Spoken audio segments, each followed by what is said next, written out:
Une première commission environnement s'est réunie courant octobre.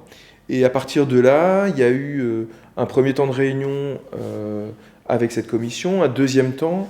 En parallèle, le conseil d'administration a validé la question de l'environnement comme un axe prioritaire, en tout cas un axe sur lequel on pouvait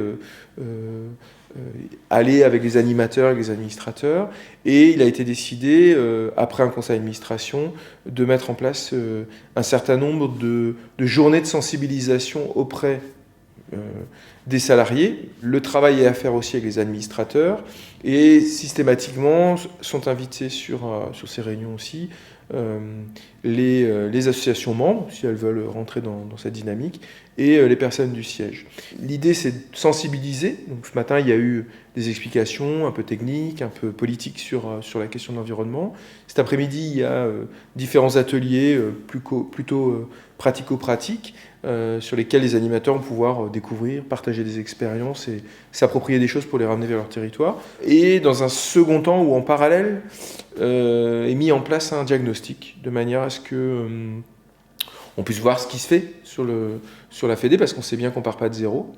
Et de là, découler effectivement des axes de réflexion, des propositions de débat, et puis aussi peut-être des positionnements forts politiques de la Fédé sur nous à la Fédé on fait comme ça, on fait plus comme ça, on a envie d'aller vers là, enfin voilà, qu'on se positionne et qu'on puisse aussi favoriser des actions, des animations dans ce sens-là, et puis faire en sorte que la Fédé soit, dès qu'elle le peut, en tout cas, vertueuse ou plus vertueuse qu'elle ne l'est. Voilà, sans oublier qu'il y a plein d'autres questions à traiter et que la Fédé, c'est...